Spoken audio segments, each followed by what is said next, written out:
December 9, 1945, Mannheim, Germany, 11:45 a.m.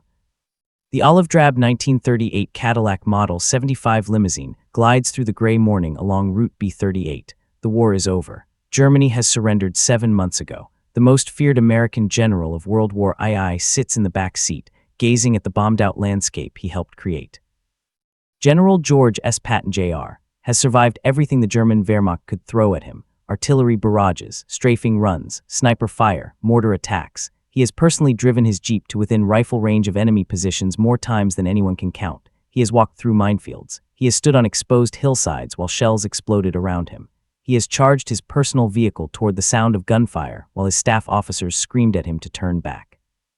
4 stars gleam on his helmet. Ivory-handled pistols rest on his hips. He is 60 years old and utterly convinced of his own immortality. And in 30 seconds, a 2.5-ton army truck will pull out of a side road and change everything. This is the story of the most dangerous American general of World War II. Not dangerous because of what he did to the enemy, dangerous because of what he did to himself, and dangerous because of the impossible choice he forced upon the man who commanded him. Dwight D. Eisenhower spent 3 years trying to answer one question: how do you manage a genius who refuses to be managed? Section 1. The Problem with Patton. March 17, 1943, Jebel Kouif, Tunisia, 6:15 hours. The American II Corps has just been bloodied at Kasserine Pass. Morale is shattered. German General Erwin Rommel has humiliated the Green American forces. Washington is demanding answers. The British are questioning whether Americans can fight at all. And Major General George S. Patton, Jr., has been in command for exactly 6 days. His aide-de-camp, Captain Richard Jensen, finds him missing from his command post at dawn. No note, no explanation, just an empty cot and a missing Jeep. Jensen radios forward positions. Nothing. He radios reconnaissance units. Nothing. Finally, at 7:30 hours, Patton's Jeep appears over a ridge from the direction of enemy lines. The general's uniform is covered in dust. There is a fresh bullet hole in the Jeep's windshield. "Sir," Jensen manages. "Where?" "I needed to see the ground," Patton says, climbing out. "Maps don't fight wars, men do, and men fight on ground, so I went to look at the damned ground." "Behind enemy lines." Patton grins. "The Germans make better coffee." This is not a joke. This is the pattern. This is the problem. Over the next 30 months, General Patton will conduct personal reconnaissance missions into active combat zones no fewer than 47 documented times. He will drive toward the sound of artillery. He will walk through towns before they are secured. He will stand in church steeples while snipers hunt him. He will cross bridges before engineers have finished checking for demolition charges. And Dwight Eisenhower will lose sleep over every single one. Section 2. The First Warning.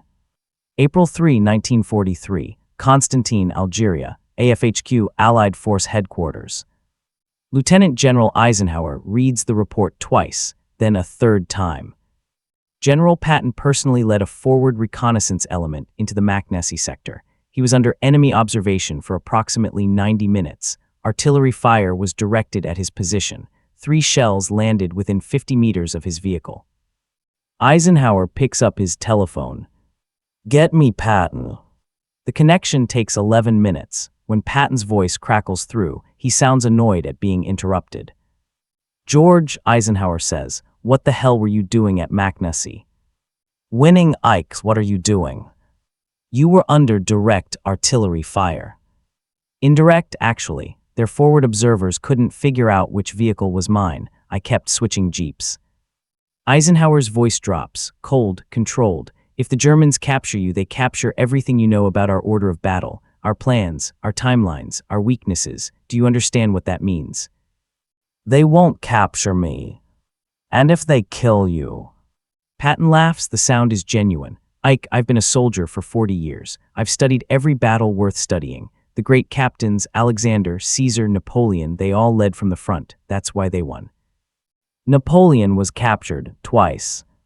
"I'm not Napoleon's." "No," Eisenhower says, "you're more reckless." The line crackles with static. "George, I'm giving you a direct order. You will not personally reconnoiter forward of your own division headquarters without explicit authorization. Is that clear?" Perfectly clear, Ike. Patton hangs up. He ignores the order within 48 hours. Section 3. The pattern emerges.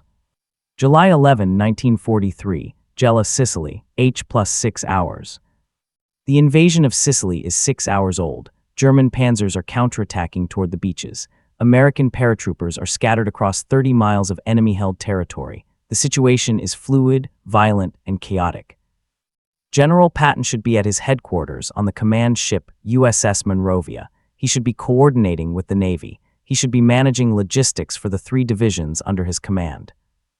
Instead, he is standing on a hill, overlooking the Gela landing ground, watching German tanks approach through his binoculars. "Sir," his G3 operations officer shouts over the sound of naval gunfire, "we need to fall back. Those panzers are less than 800 yards out. I want to see how the Navy handles them." "Sir." Patton doesn't move. He watches USS Boise's 8-inch guns traverse toward the German armor. He watches the first salvo land. He watches a Panzer IV explode. "Beautiful," he whispers. A German shell lands 40 yards behind him. Shrapnel whines past his head.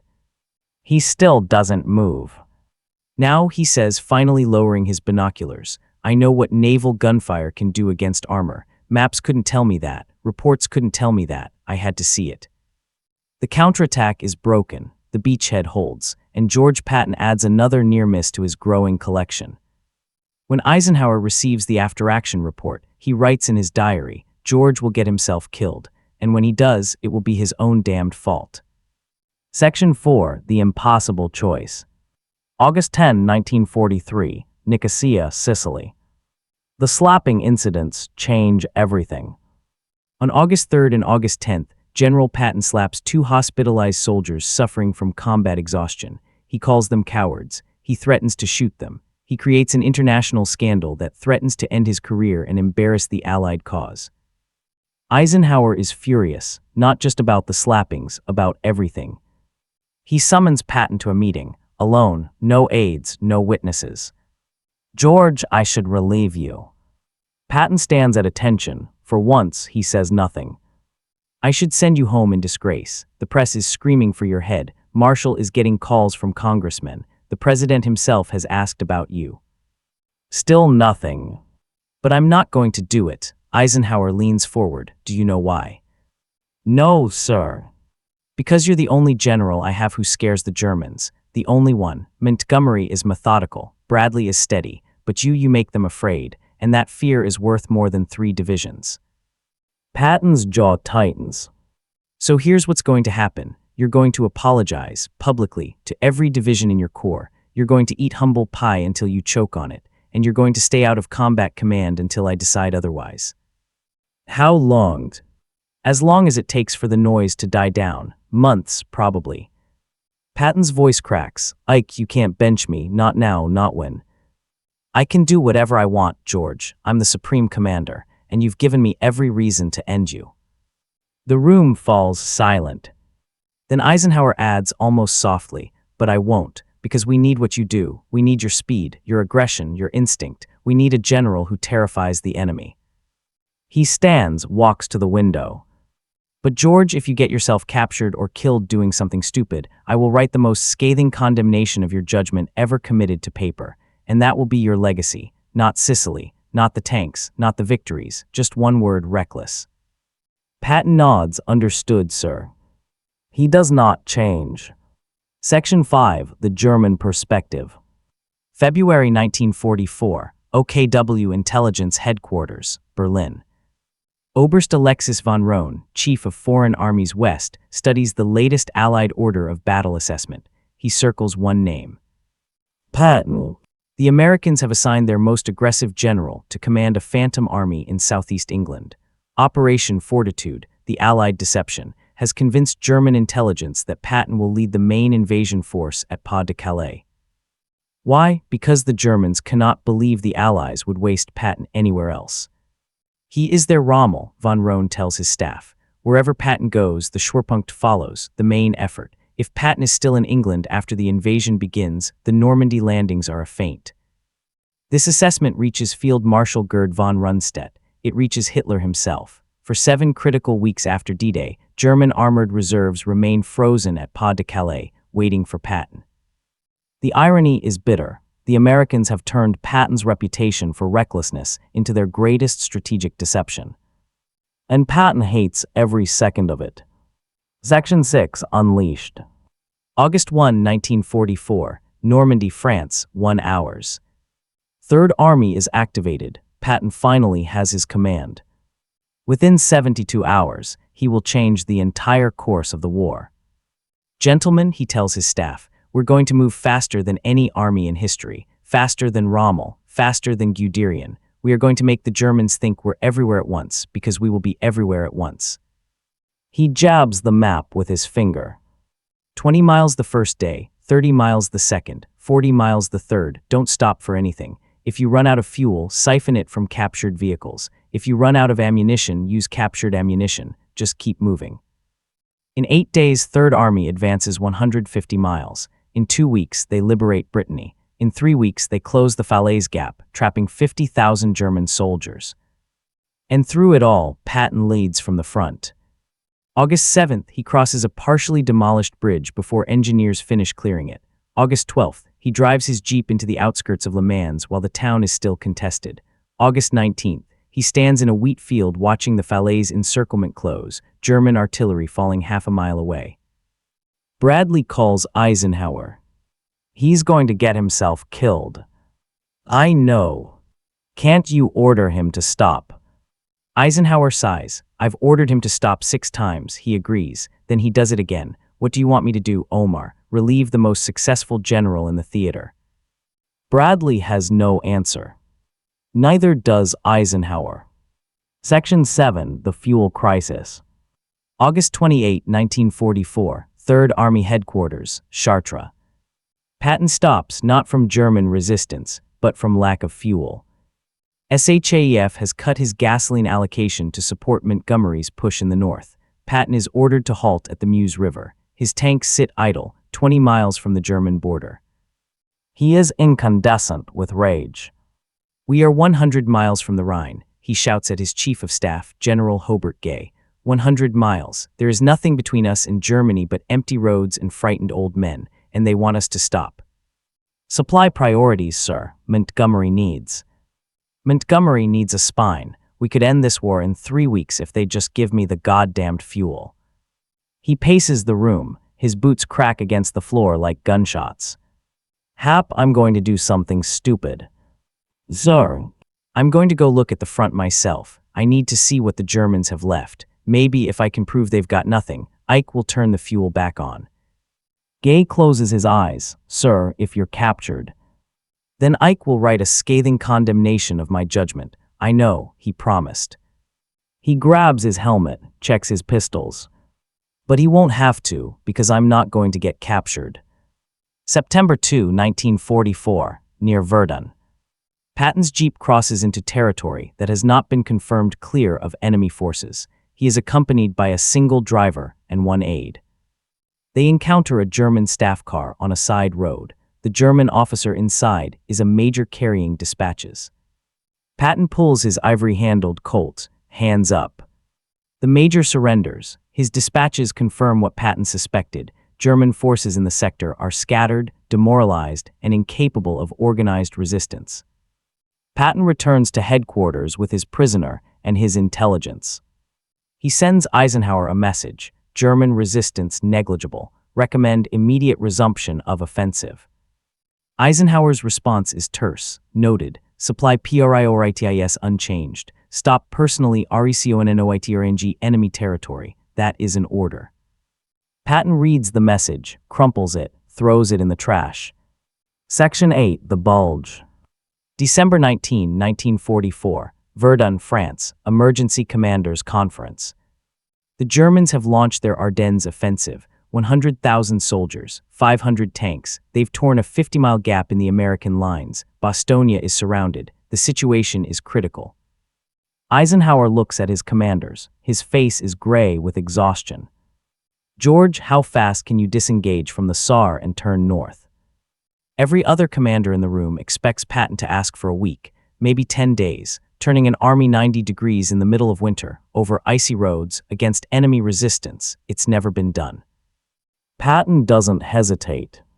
48 hours, I can attack with 3 divisions on December 22nd. The room falls silent. Bradley shakes his head. That's impossible. I've already issued the orders, Patton says. My staff started planning this contingency 3 days ago. I knew the Germans were up to something, so I went to look. Eisenhower stares at him. You went to look. Drove up to the Ardennes on December 12th. The line was too quiet. The Germans were pulling units back. I could feel it, so I told my staff be ready to turn north. He lines forward. I can do this, but I need you to let me move. No committee, no coordination with Montgomery. Just point me at Bastogne and let me go. Eisenhower makes the decision in 3 seconds. Go. Third Army turns 90 degrees in 36 hours. On December 22nd, Patton attacks. On December 26th, his 4th Armored Division breaks the siege of Bastogne. It is the most remarkable military maneuver of the war, and it happens because George Patton personally reconnoitered enemy lines when no one told him to. Eisenhower never mentions the unauthorized reconnaissance in his after-action report. Section 9, Across the Rhine. March 22, 1945, Oppenheim, Germany, 2200 hours. Third Army crosses the Rhine. Not where Montgomery is preparing his elaborate, carefully planned crossing to the north, not with massive air support and naval bombardment and months of preparation. Third Army crosses at Oppenheim with assault boats, in the dark, with almost no casualties. Patton calls Bradley at midnight. Brad, don't tell anyone, but I'm across. Well, I'll be damned. We've been across since 10 o'clock. By morning, Third Army has established a bridgehead 5 miles deep. German resistance has collapsed. Patton drives across the pontoon bridge himself, stops in the middle, and in full view of his troops, urinates in the river. I've been waiting to do that since 1918, he announces. Then he climbs back in his jeep and drives toward the sound of the guns. April 1945, Central Germany. The war is nearly over. Third Army advances 20, 30, 40 miles a day. They liberate concentration camps. They capture cities. They destroy the remnants of the Wehrmacht. And every single day, George Patton conducts personal reconnaissance in territory that has not been fully cleared. April 14th, he walks through the Buchenwald concentration camp while German prisoners are still being processed. April 19th, he drives through Nuremberg before the city has been fully secured. May 1st, he crosses into Czechoslovakia against explicit orders. Eisenhower has stopped trying to restrain him. If a bullet was going to find him, he writes to Mamie, it would have done so by now. Maybe he's right. Maybe God does protect certain men for certain purposes. May 8, 1945, victory in Europe. The war ends. George Patton has survived. Artillery shells, strafing runs, sniper fire, mortar attacks, minefields, unexploded ordnance, collapsing buildings, bridge crossings, river crossings, 47 documented instances of personally entering combat zones, hundreds more that were never recorded. He has won, he has lived, he has proven everyone wrong. And 7 months later, he will be dead. Section 10, The End of the Road. December 9, 1945, Mannheim, Germany, 11:45 a.m. General Patton is on his way to a pheasant hunt. The war is over. Germany is occupied. There are no enemies left to fight. His driver, Private Horace Woodring, steers the Cadillac along Route B38 at 30 miles per hour. Traffic is light. The road is clear. Ahead, a 2.5-ton army truck pulls out of a side road. Woodring hits the brakes. The vehicles collide at low speed. Patton is thrown forward. His head strikes the partition between the front and back seats. His neck is broken. He survives for 12 days, paralyzed from the neck down, unable to move, unable to fight, unable to do anything but lie in a hospital bed and wait. On December 21, 1945, General George S. Patton Jr. dies of a pulmonary embolism. He has survived everything the German Wehrmacht could throw at him. He has walked through minefields. He has driven toward artillery. He has stood in church steeples while snipers hunted him. And he dies in a traffic accident at 30 miles per hour on a routine drive to a pheasant hunt. The most dangerous general of World War II is killed by an army truck making an improper turn. Section 11, Historical Verdict. History remembers Patton as the great tactical genius of the American Army, the architect of the Normandy breakout, the savior of Bastogne, the man who crossed the Rhine before Montgomery. But history also remembers Eisenhower's impossible dilemma. How do you manage a leader who breaks every rule and wins every battle?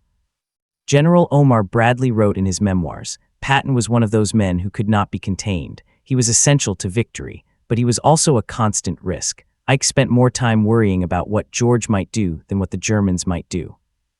Historian Carlo D'Este noted, Patton's personal reconnaissance missions gave him battlefield awareness that no other general possessed. They also created an unacceptable strategic risk that should have ended his command a dozen times. Eisenhower's genius was recognizing that the reward outweighed the risk barely.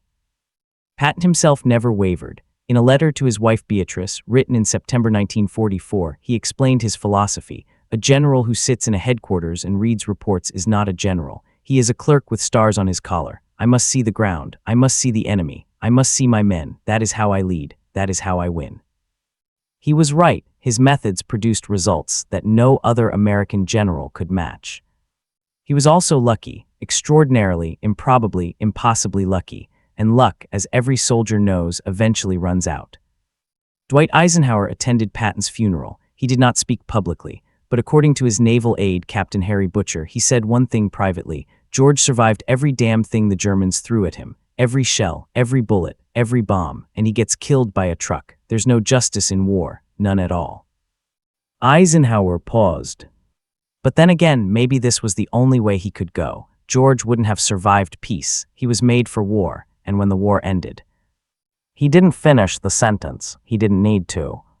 The partnership between Eisenhower and Patton remains one of the most studied command relationships in military history. The supreme commander who needed results, the field general who delivered them, the constant tension between discipline and genius, the impossible choice made over and over, tolerate the risk or lose the victory. Eisenhower chose to tolerate. The war was won. Patton died, and the question of how to manage volatile genius remains unanswered. Because there is no answer, there is only the choice, made in the moment, with incomplete information and impossible stakes. Eisenhower made his choice. History judged him right. But every time a staff officer reads the story of Patton's reconnaissance missions, every time a commander considers whether to restrain a brilliant subordinate, the question returns. How do you manage a genius who refuses to be managed? You don't. You aim him at the enemy, you give him fuel, and you pray that luck holds until the guns fall silent. December 9, 1945, Mannheim, Germany, 11:45 a.m. An olive-drab Cadillac glides through the gray morning. A four-star general sits in the back seat, gazing at the landscape. He has survived everything. Everything except peace, everything except routine, everything except a truck making an improper turn on a quiet road to a pheasant hunt. The most dangerous man in Europe reaches the end of his road, not in battle, not in glory, not in the fire and thunder he craved. Just a collision, a broken neck, 12 days of paralysis. And then nothing. George S. Patton Jr. was right about one thing: he never stopped moving, not until the very end. And even then, it wasn't the enemy who stopped him. It was just a truck on a quiet road, going 30 miles per hour. Some men are too dangerous to command, some men are too dangerous to restrain, and some men, the rarest ones, are too dangerous to lose. Eisenhower understood that. He made his choice, and when the telegram arrived announcing Patton's death, he said the only thing there was to say. He was going to get himself killed. I always knew it. I just never imagined it would be like this. The war was over. The genius was gone. And the question remained.